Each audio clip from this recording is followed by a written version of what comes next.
अब स्टार्ट करेंगे दोबारा से। Okay, so now let's start chapter number 3, क्योंकि अलग अलग कर हो जाएगा ना, मिक्स हो जाएगा, नहीं तो फिर सेकंड चैप्टर मिक्स हो जाएगा, थर्ड चैप्टर मिक्स हो जाएगा, तो अपलोड करेंगे तो थोड़ा मैच नहीं होगा, इसलिए सेकंड चैप्टर की रिकॉर्डिंग अलग कर दी और थर्ड चैप्टर की रिकॉर्डिंग अलग करेंगे। And the chapter number 3 is कर्मयोग। वेरी इंपॉर्टेंट चैप्टर, कर्मयोग। कि कर्मयोग क्या होता है, कर्मयोग किस प्रकार से किया जाता है और कर्मयोग कितने प्रकार के होते हैं, वो इस चैप्टर के अंदर मोटा मोटा थोड़ा बहुत आएगा, ज्यादा नहीं है लेकिन मोटा मोटा है। ठीक है, तो इतना सब सुनने के बाद, इतनी बड़ी बड़ी बातें सुनने के बाद भगवान की, अब अर्जुन कुछ पूछना चाहते हैं थर्ड चैप्टर के पहले श्लोक के अंदर ही। और क्या पूछना चाह रहे हैं भगवान से, देखते हैं।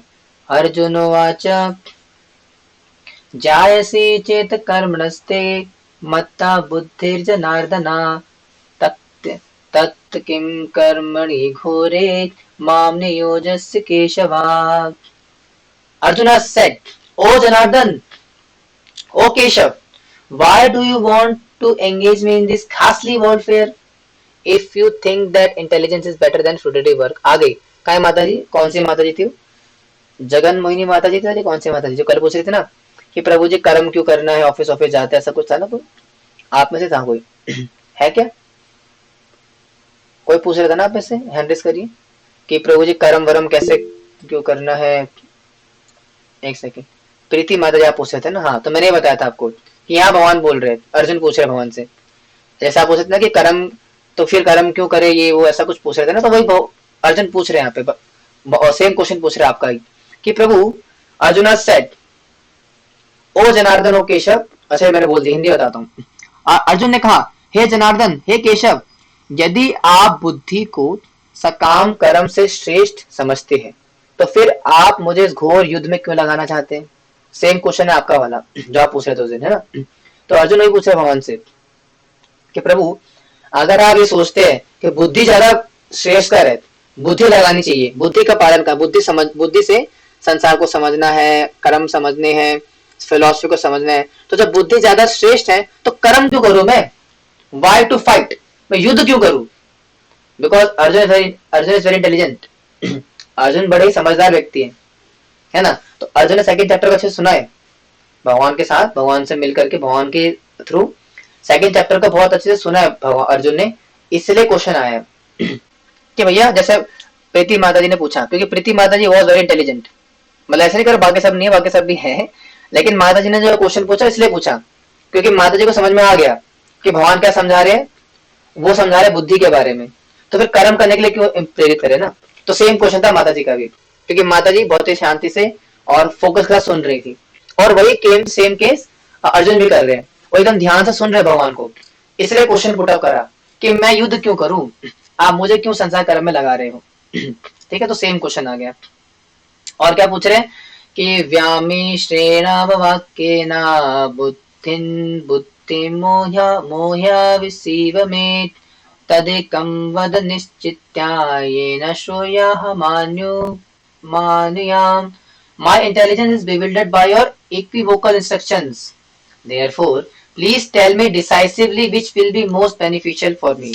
कह रहे हैं आपने व्यामाश्रित, यानी कि मतलब मिक्स्ड कंक्लूजन, उपदेशों से मेरी बुद्धि मोहित कर दी है, अतः कृपा करके निश्चय पूर्वक मुझे बताइए कि इनमें से मेरे लिए सर्वाधिक श्रेष्ठ कौन है। अब भगवान ने कंफ्यूज कर दिया अर्जुन को, पहले बताते बुद्धि, बुद्धि का ये वो, बुद्धि योग, आत्मा वात्मा सब को समझाया, फिर बोला इनमें कर्म करना चाहिए। तो अर्जुन पूछ रहे भैया प्रभु, आपने मुझे ना कंफ्यूज कर दिया, मैं बुद्धि का इस्तेमाल करके बुद्धि का अनुशीलन करूं या कर्म करूं, व्हाट टू डू। तो भगवान ने बताया दोनों चीजें कर सकते हो, पर अपने अपने हिसाब से। क्या कह रहे भगवान, श्री भगवान वाच लोकेस्मिन् त्रिविधा निष्ठा पुरा प्रोक्ता मया नघा ज्ञान योगेन सांख्यानाम कर्म योगेन योगिनाम। क्या हंसने की वाली बात है इसमें, ठीक है। तो भगवान बता रहे दोनों कर सकते हो। क्या कर सकते हो कि the supreme personality of God had said, O sinless Arjuna, I have already explained that there are two classes of men who try to realize the self. Some are inclined to understand it by empirical, philosophical speculation, and others by devotional service. Shri भगवान ने कहा, हे निष्पाप अर्जुन, मैं पहले ही बता चुका हूं कि आत्म साक्षात्कार का प्रयत्न करने वाले दो प्रकार के पुरुष होते हैं। कुछ इसे ज्ञान योग द्वारा समझने का प्रयत्न करते हैं, तो कुछ भक्ति वही सेवा के द्वारा। तो यानी कि दोनों प्रकार से कर सकते हो आप। कोई व्यक्ति क्या है, वो ज्ञान का अनुशीलन भी कर सकता है, ज्ञान योग का पालन भी कर सकता है, और भक्ति में सेवा के द्वारा यानी कि निष्काम कर्म का जो पथ है, इसके माध्यम से भी उसको हासिल कर सकते हैं। लेकिन लेकिन लेकिन लेकिन आप बोलेंगे, मतलब अर्जुन के अंदर फिर सवाल आएगा कि मुझे क्या करना है, दो प्रकार के लोग आपने बता दिए, but what should I do. तो भगवान बता रहे हैं कि ना कर्माणं नारंभा ना तृष्य कर्म पुरुषोषुते नाचा संन्यास ना देवे सिद्धिं समाधि गच्छति। Not by merely abstaining from work can one achieve freedom from reaction, nor by renunciation alone can one attain perfection। अब यहाँ पे बात घुमा दी भगवान ने। अभी बोल रहे थे कि दोनों कर सकते हो, अब कह रहे हैं कि ना तो कर्म से विमुख होकर कोई कर्म फल से छुटकारा पा सकते हैं, और ना केवल संन्यास से सिद्धि प्राप्त की जा सकती है। यानी कि केवल और केवल कर्म त्यागने से भी नहीं होगा, और केवल केवल संन्यास लेने से भी नहीं होगा। अगर कोई बोले कि मैं जो है छोड़ो घर द्वार चलो हरिद्वार, उसे भगवान मिल जाएंगे, नहीं मिलेंगे सर, भगवान मना कर रहे हैं यहाँ पे कि केवल अपने सिर्फ कर्म त्याग देने से भी नहीं होगा, ठीक है जी, और साथ ही साथ संन्यास से भी सिद्धि प्राप्त नहीं होगी। तो फिर कैसे होगी, फिर सवाल आता है, अगर कर्म त्यागने से भी नहीं होगा, छोड़ो घर द्वार चलो हरिद्वार इससे भी नहीं होगा, और केवल संन्यास से भी नहीं होगा, तो कैसे होगा फिर। तो भगवान उसको पहले एक्सप्लेन करेंगे बाद में, लेकिन पहले बताएंगे कि क्यों नहीं कर सकते हो। कहने कि अपने नियत कर्म त्याग क्यों नहीं सकते हो। जैसे माता जी पूछ रही थी, प्रीति या कोई माता जी पूछ रही थी कि प्रभु जी हमें कर्म तो करना ही है ना अपना। हाँ, जगन मोहिनी माता जी पूछ रही थी कि आ जाइए क्या क्लास में। माता जी पूछ रही थी ना कि प्रभु जी कर्म तो करना ही है अपना, तो कैसे करे उसे। तो क्या कर्म सबको छोड़ सा मन नहीं करता काम करने का, है ना, ऐसे कह रहे थे आप में से कोई, है ना। अच्छा, आप ही कह रहे थे क्या। अच्छा, जो भी है, कहते ना प्रभु जी काम वाम करने का मन नहीं करता, मन करता माला पकड़ के बैठो, तो वो नहीं कर सकते हो आप। भगवान कह रहे हैं यहाँ पे, क्या कह रहे हैं कि ना ही कश्चित् क्षणमपि जातु तिष्ठस्य कर्मकृत् कार्यते अवश्यः कर्म सर्वः प्रकृति जैर्गुणे। इसे नहीं कर सकते हो कि everyone is forced to act helplessly according to the qualities he has acquired from the modes of material nature. Therefore, no one can refrain from doing something, not even for a moment. कह रहे हैं कि प्रत्येक व्यक्ति को प्रकृति से अर्जित गुणों के अनुसार विवश होकर कर्म करना पड़ता है। अतः कोई भी एक क्षण भर के लिए भी बिना कर्म किए नहीं रह सकता। ये कारण है। अपने नियत कर्म क्यों नहीं त्याग सकते हो आप, यानी कि अपने कर्मों को त्याग कर केवल संन्यास लेकर के आप क्यों प्राप्ति नहीं कर सकते, ये कारण है। क्योंकि आपकी जो प्रकृति अंदर की जिससे आप दूषित हो गए हो, ठीक है, वो क्या करेगा, आपको फोर्स करेगा कर्म करने के लिए। अगर कोई व्यक्ति बड़ा राजसिक है तो क्या करेगा, बाहर जाके कर्म करेगा। कुछ कहते ना, आज कुछ तूफानी करते हैं, आज कुछ तूफानी करते, है ना, ऐसे आता है ना एड में कि आज कुछ तूफानी करते। तूफानी क्यों करना है, क्योंकि अंदर रजोगुण काट रहा है वो काम करने के लिए। सतोगुणी होंगे तो सतोगुण में रहेंगे, सतोगुणी कर्म करेंगे, पठन पाठन यजन याजन, है ना, दान प्रतिज्ञा आस्तिक्यम, कहता समा दमा समा शौचम आस्तिक्यम जन्म कर्म स्वभावजम, है ना। तो ब्राह्मण वाले कर्तव्य करोगे, अभी आएगा 7 चैप्टर के अंदर। तो आपकी प्रकृति फोर्स करेगी और कोई ना कोई कार्य जरूर करोगे, क्योंकि आपके अंदर की प्रकृति इस प्रकार से आपको फोर्स करेगी। इसलिए आप केवल संन्यास के माध्यम से कर्म त्याग करके भी आप इस भगवत प्राप्ति को प्राप्त नहीं कर सकते। इसलिए भगवान समझाएंगे अभी कर्म करने के लिए। क्या कह रहे हैं कि आगे कर्मेंद्रियाणि संयम्य, या हाँ, अगर आप थोड़ा बड़ा इंपॉर्टेंट वर्ड है, भगवान कह रहे अभी बोलेंगे, क्या कह रहे देखो कि हम कर्म त्यागना, हमें कर्म क्यों नहीं त्यागना चाहिए। जैसे प्रीति माता जी पूछ रही थी, प्रभु जी बस मन करता है घर बैठ के माला करूं, तो नहीं करना चाहिए। क्यों, भगवान बोल रहे हैं यहाँ पे, क्या होगा उसका नुकसान, क्या होगा कि कर्मेंद्रियाणि संयम्य या आसते मनसा स्मरन् इंद्रियार्थान् विमूढ़ात्मा मिथ्याचार स उच्यते। मिथ्याचार कह रहे हैं one who restrains the senses of action but whose mind dwells on sense objects certainly deludes himself and is called a pretender. Hindi में जबरदस्त है। कह रहे हैं कि जो कर्म इंद्रियों को वश में तो करता है, किंतु जिसका मन इंद्रिय विषयों का चिंतन करता रहता है वह निश्चित रूप से स्वयं को धोखा देता है और मिथ्याचारी कहलाता है। मिथ्याचार स उच्यते, ऐसा व्यक्ति मिथ्याचारी कहलाता है।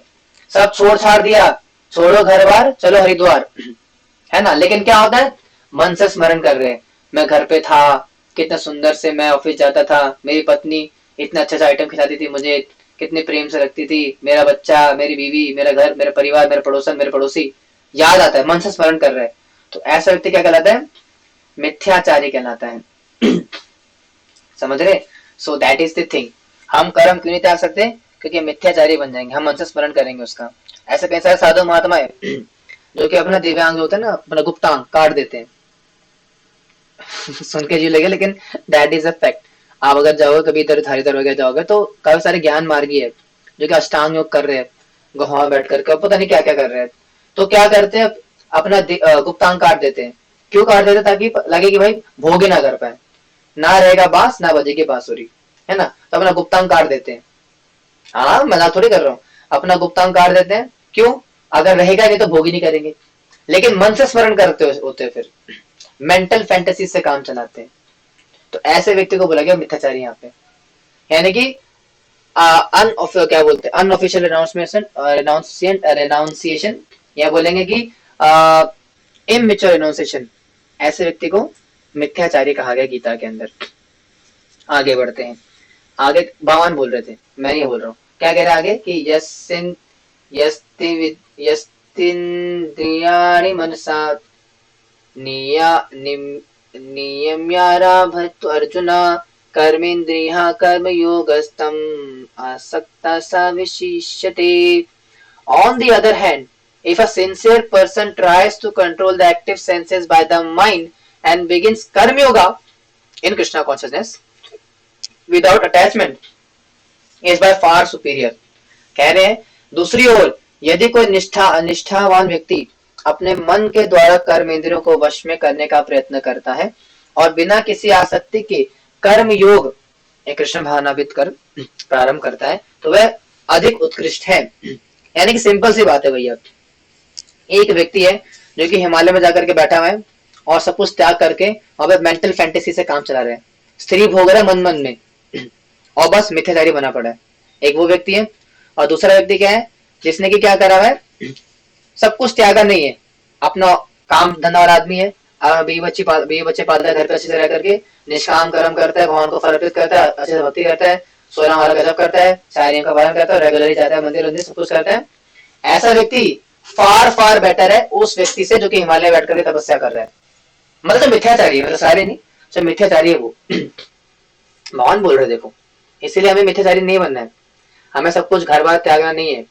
याद रखिएगा, कई लोग ना जल्दबाजी में आकर के छोड़ देते हैं, कहते हैं प्रभु जी मेरे से भक्ति नहीं हो रही, मुझे जाना है। कहाँ जाना है? मैं मंदिर जाना है प्रभु जी, अब मैं बस सब कुछ छोड़ छाड़ के मैं ब्रह्मचारी बन जाऊंगा स्कॉन में जाकर के, बस देख लीजिए संसार किसी काम का नहीं है जी, है ना, अब आ रहे हैं भगवान की शरण में, तो भैया नहीं जा सकते हो। पहले निष्काम कर्मों के लग लग के पहले अपने आप को शुद्ध करना पड़ेगा, तब जा करके कुछ हो सकता है आगे, नहीं तो मिथ्याचारी बन जाओगे।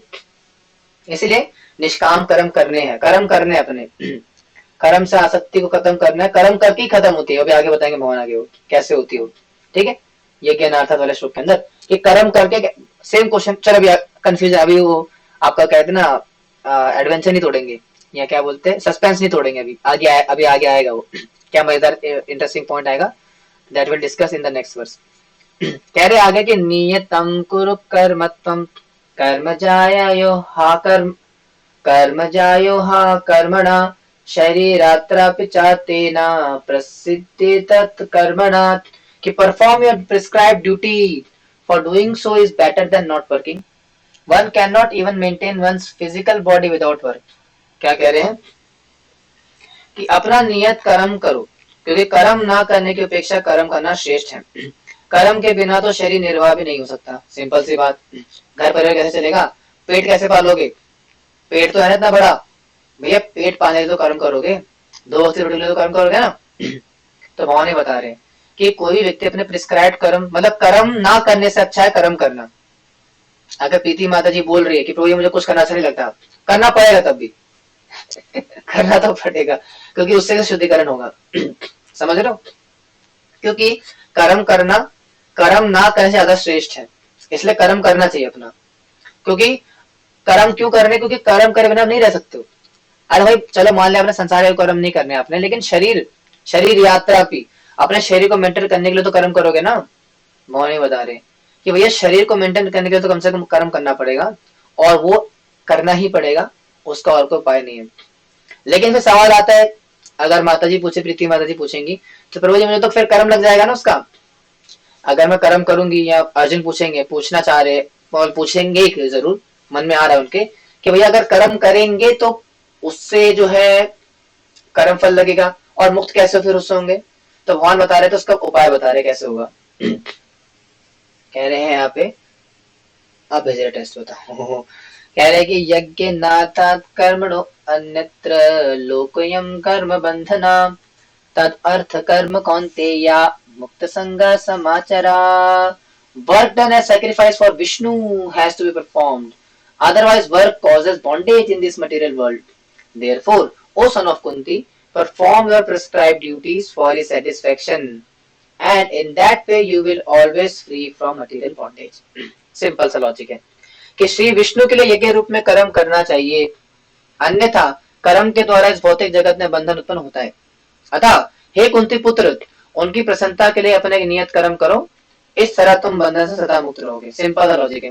मोहन बता रहे भैया कि कर्म तो करना है, क्योंकि कर्म करे बिना नहीं रह सकते हो, लेकिन अगर कर्म ऐसी करोगे, मतलब नॉर्मल कर्म करोगे, सकाम कर्म, तो उसे पाप लगेगा, उससे बंधने पड़ोगे। इसलिए क्या करो, विष्णु यज्ञ नाथत कर्म अन्यत्र, यानी कि जो अपने कर्म है वो विष्णु को अर्पित कर दो। अगर विष्णु को यानी भगवान को अर्पित कर दोगे कर्म को, तो इस भौतिक संसार के बॉन्डेज से मुक्त हो जाओगे। ठीक है, यही इसका लॉजिक है। यानी अगर कर्म करना है तो कर्म भी कैसे करना है, भगवान को अर्पित करके करना है, उससे क्या होगा, आप मुक्त हो जाओगे। अगर कोई व्यक्ति है जो कि अपने ऑफिस जाता है, 8 घंटे ड्यूटी करता है, तो उसमें से अपना बहुत बड़ा हिस्सा भगवान की सेवा में लगाता है, तब जाकर के उससे मुक्त हो जाएगा, उसको उसका कर्मा नहीं लगेगा। ठीक है, इसी को बोलते हैं निष्काम कर्म की विधि। आगे बढ़ते हैं। आगे कह रहे हैं भगवान की साह यज्ञ प्रजा सृष्टा, नहीं, सह यज्ञाः प्रजाः सरष्ट्वा पूर्वाचा, नहीं, सह यज्ञा प्रजा सृष्टा वा पुरा वाचा प्रजापति अनेना प्रसिविष्यध्यम ए मेषवोतिष्ठु कामदुक्। हाँ, कह रहे हैं यहाँ पे कि in the beginning of creation the lord of all creatures sent fourth generation of men and demigods। आज थोड़ा हिस्ट्री आने वाली है। Along with sacrifices for Vishnu, and blessed them by saying, "Be thou happy by this yajna, because its performance will bestow upon you everything desirable for living happily and achieving liberation." थोड़ा चलेगा इतिहास में, चलेगा भगवान। अब कह रहे हैं कि सृष्टि के प्रारंभ में समस्त प्राणियों के स्वामी प्रजापति, आपको थोड़ा पता होना चाहिए किस प्रकार से हमारे अलग अलग प्रकार के प्रजापति होते हैं। प्रजापति बेसिकली बोलते हो फोर फादर्स, उनसे जनरेशन आती है आगे। दक्ष प्रजापति होते हैं और ऐसे अलग अलग प्रकार के प्रजापति होते हैं। ठीक है, तो भगवान बता रहे कि सृष्टि के प्रारंभ से पहले सबके प्राणियों के स्वामी प्रजापति ने विष्णु के लिए यज्ञ साहित्य मनुष्य तथा देवताओं के संततियों को रचा और उनसे कहा। तो उन्होंने क्या करते यज्ञ की शुरुआत करी थी, तुम इस यज्ञ से सुखी रहो, क्योंकि इसके करने से तुम्हें सुख पूर्वक रहने तथा मुक्ति प्राप्त करने के लिए समस्त वांछित वस्तुएं प्राप्त हो सकेंगी। यानी कि जो यज्ञ का विधान है, वो यज्ञ का विधान ऐसा नहीं कि कोई नया विधान है, यज्ञ का विधान सृष्टि काल से चला आ रहा है, जो कि प्रजापति यानी जो प्राणियों के स्वामी, जो कि सब समस्त जो पहले फादर होते हैं, क्या समझाओ आपको, भागवतम के अंदर आता है कि किस प्रकार से सृष्टि की रचना होती है। तो वसु आते हैं, मनु आते हैं, है ना, फिर मनु से जो है मनुष्य आते हैं, मनु क्योंकि मनु से आते हैं, तो अलग अलग प्रकार के मनु होते हैं, अलग अलग कल्प के स्वयंभू मनु होते हैं, है ना। और ऐसे करके हमारे युग के मनु का नाम क्या था और क्लास में बताया था, भूल गया, लगता है काफी समय हो गया ना। तो ऐसे अलग अलग प्रकार के मनु होते हैं। ठीक है, तो मनु से फिर मनुष्य की उत्पत्ति होती है। फिर उसके बाद अलग अलग प्रकार के ऋषिगण आते हैं, है ना। फिर ऋषि कश्यप ऋषि है या गौतम ऋषि है, उनसे फिर उनकी दो पत्नियां होती है, दीति अदिति और आ, गदरू। और आपकी ये कौन है, उनकी एक और है ना पत्नी, दीति है, अदिति है,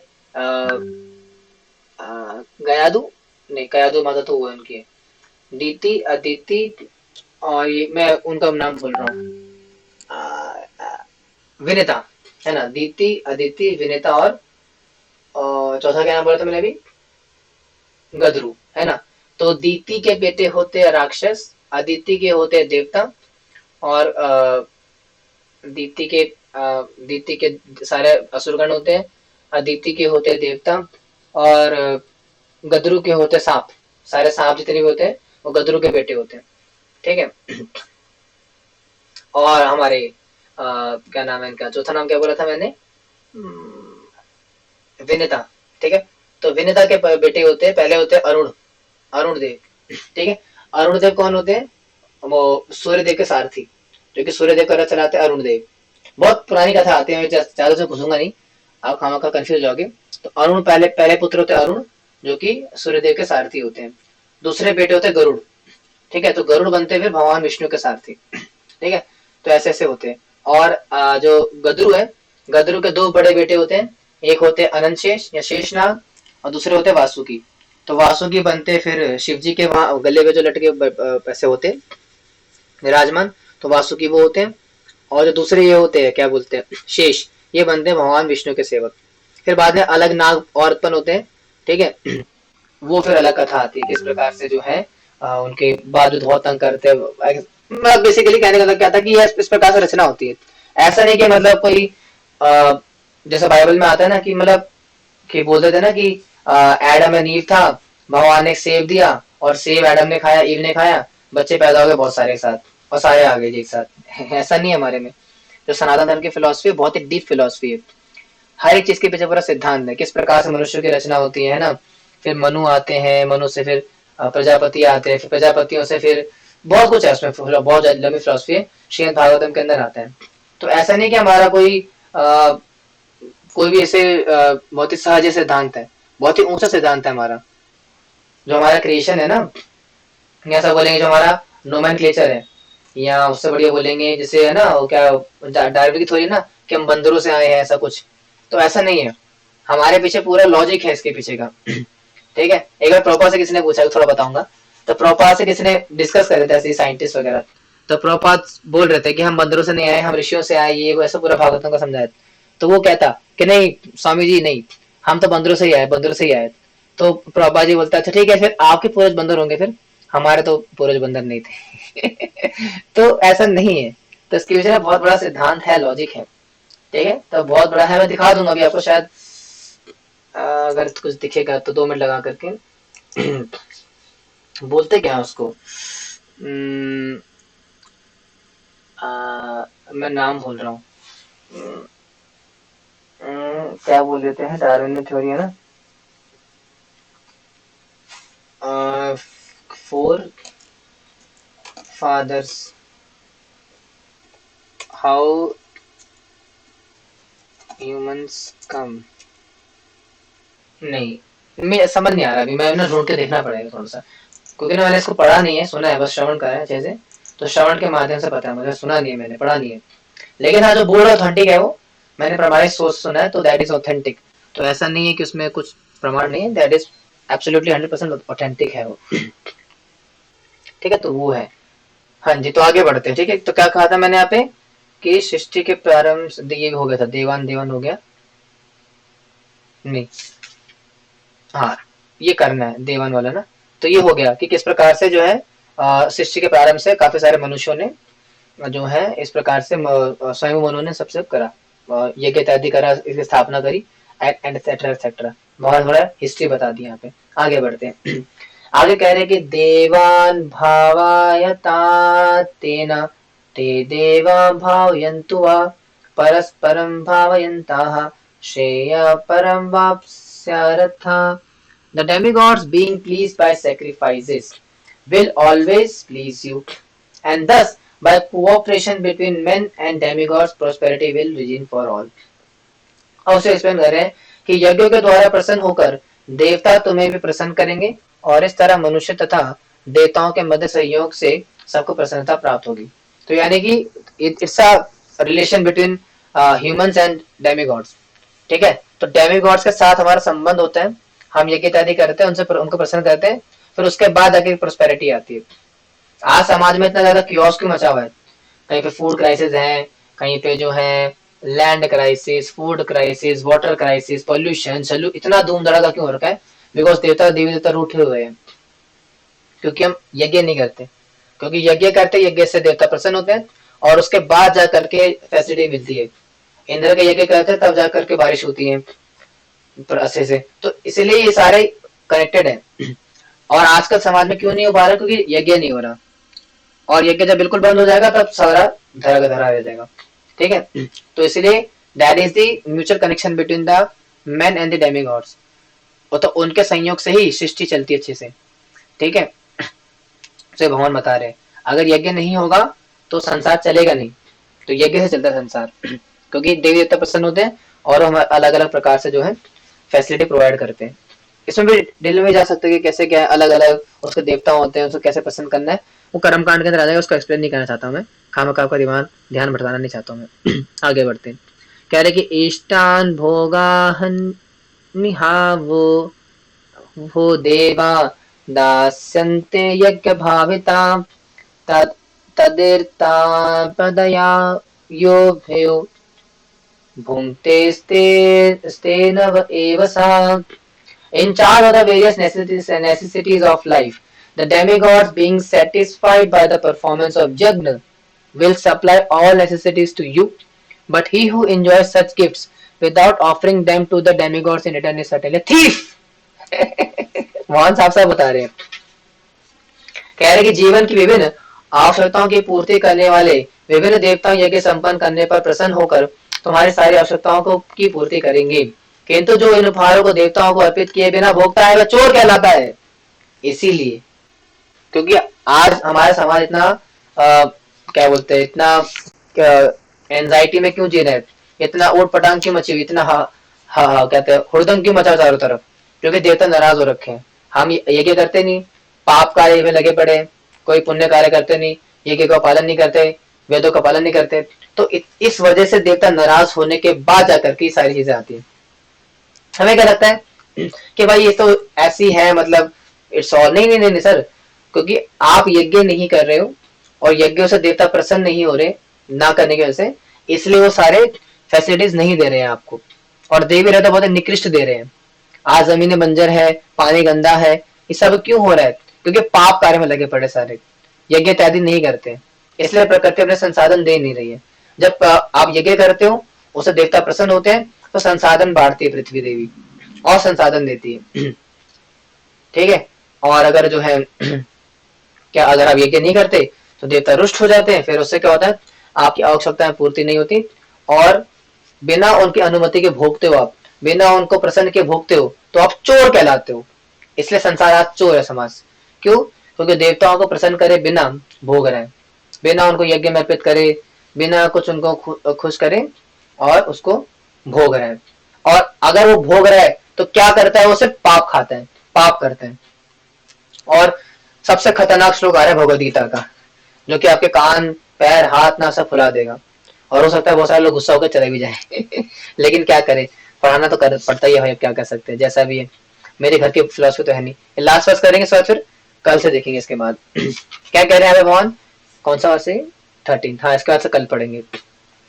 कह रहे कि यज्ञ शिष्टा से न संतो मुच्छन्ते सर्व किल्बिषेट भोजन्ते तन्धतम पापा ये पचन्त्यात्म कारणात्। The devotees of the Lord are released from all kinds of sins because they eat food which is offered to first for the sacrifice. Otherwise, who prepare food for personal and sense enjoyment verily eat only sin. अगर बोला जाए, भगवान के भक्त सभी प्रकार के पापों से मुक्त हो जाते हैं क्योंकि वे यज्ञ में अर्पित किए भोजन प्रसाद को ही खाते हैं। अन्य लोग जो अपने इंद्रिय सुख के लिए भोजन करते हैं वह केवल और केवल पाप खाते हैं। ये कारण है, क्योंकि अन्न कहां से प्राप्त होता है? भगवान से प्राप्त होता है, भगवान की प्रकृति से। अगर आप भगवान को भोग लगाए बिना कुछ भी खा रहे हो तो you are barely eat only sin, आप केवल और केवल पाप खा रहे हो। And that is stated by lord Shri Krishna himself in Bhagavad Gita, text number 14 of third chapter 3.13 आपके सामने लिखा हुआ है।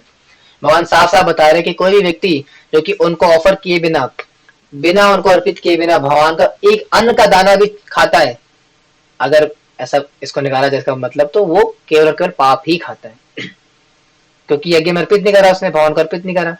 इसीलिए डिवोटीज क्या होते हैं, भगवान के जो भक्त होते हैं क्या करते हैं? प्रसाद पाते हैं भगवान को अर्पित करते हैं, पहले भगवान को भोग लगाते हैं, उसके बाद कुछ भी ग्रहण करते हैं, और जब भगवान का प्रसाद बन करके आता है तो उसमें से पाप चला जाता है। एंड वी ऑनर दैट प्रसादम। और अगर नहीं करोगे तो यू विल वेरिली ईट ओनली सिन, केवल केवल आप सिर्फ पाप खाओगे। और इसी को भगवान कल एक्सप्लेन करेंगे, हम कल पढ़ेंगे इसी टॉपिक को एक्सप्लेन करेंगे कि किस प्रकार से पाप होता है, क्यों होता है, और कैसे अन्न उत्पन्न होता है, और अन्न उत्पन्न होने की साइंस क्या है, और क्यों ऐसा भगवान बोल रहे हैं कि जो देवताओं को या मतलब मुझे अर्पित नहीं करता, यानी यज्ञ में अर्पित करके भोजन को ग्रहण नहीं करता, ऐसा व्यक्ति केवल पाप खाता है, इसका क्या कारण है कल भगवान बताएंगे।